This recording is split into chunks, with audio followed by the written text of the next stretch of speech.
Welcome to the start of the third planting season. We had that early spring, planting all summer. Now we're getting into a really important time. We're a little early to put these shrubs in, and I've had them sitting since early in the spring. They wintered them over to nursery. They didn't look too good. I said, yeah, I'll take them, cheap. And we got them up to a nice size here. This is an azalea called Crimson, and it's going to be so nice. It's an understory plant. When I see azaleas and rhododendrons out in the sun, they struggle. So we're going to put those in today. We've got some seeds to plant and lots of other stuff to do. Follow me. Always fun to find this in your planting hole. Oh, jeez. So whenever I plant a shrub, I'm always adding some compost to the planting hole. This soil is awful, but I'm going to mix the compost with this awful soil to make a decent soil. And you can see we're in the nice shady spot for an azalea. You see where these hostas are around here? Those are all going to have to be moved. If you look at the damage there, the chickens love hostas, so I got to figure something out there. It's always something.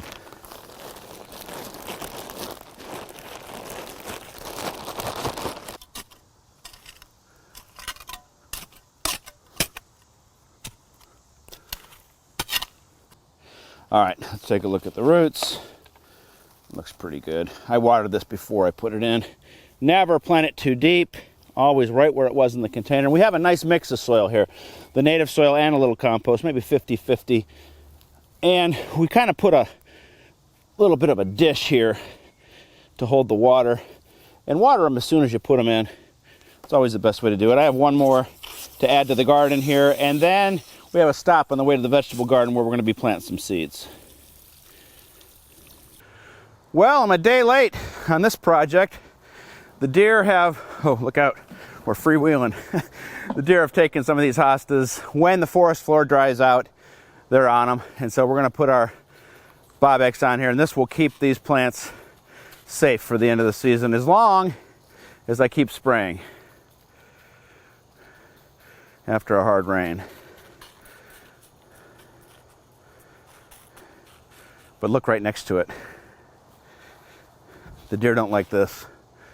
This is Ligularia Britt Marie Crawford, and it is one of my favorite shade-loving perennials. Let's plant some seeds.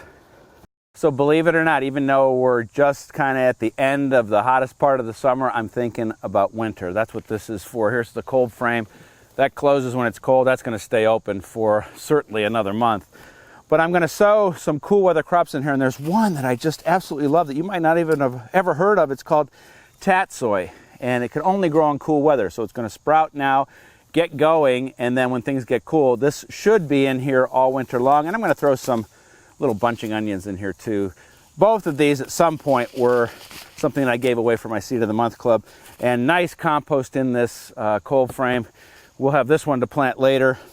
And tatsoi is from the kale family. I always say about kale, it's really good for you, but only edible with bacon. And that's just a joke, kale lovers. But this stuff makes this beautiful green rosette that's so mild you can just throw it in a salad and nobody will know the difference. And like I said, we'll be doing a lot of thinning here, but that's okay. And I'm gonna throw my onion seeds in here too. What'd I do with them?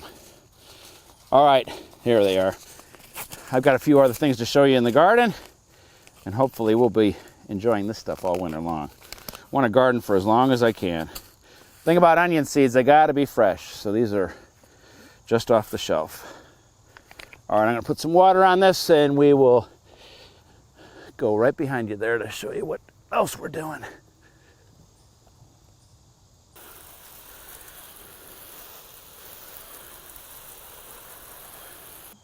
Our rabbit fence within a fenced-in garden is working great. Look at these roulette habanero peppers. They are a sweet habanero pepper, and boy, they are ready and good to go, and I cannot wait to try them. Succession planting is a big part of my garden. First there was garlic here. It was harvested in July. Now these beans are flowering. They'll be ready soon. One more thing, in our fight against fungal diseases in tomatoes, this was our 4th of July planting. No disease problems in one of the wettest seasons we've ever had. And planting tomatoes late, think about this for next year. Yes, May 20th planting, but keep planting, and look at that, no disease at all on it. Be sure to check me out online. Lots of great gardening information there, and a story and video about Somalis who have taken over almost an acre of vacant land in the city and turned it into an amazing farm. Until next week, we are harvesting, but we are still planting, and you should be too. We'll see you then.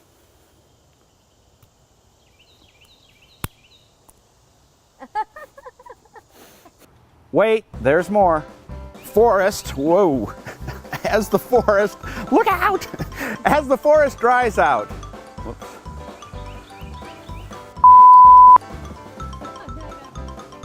Oh my God. That's about as far as it's gonna go.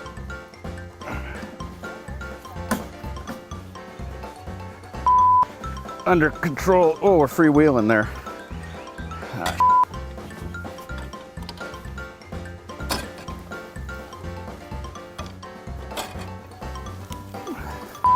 Be sure to check me out online. Lots of great gardening information there and a story.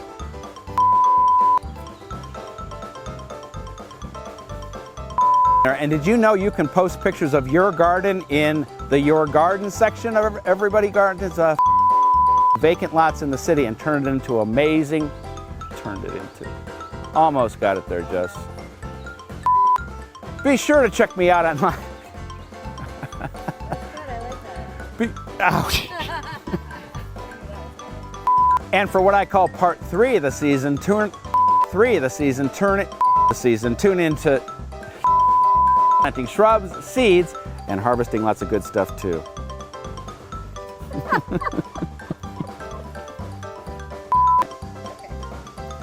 Hey, what are you doing? You shooting this?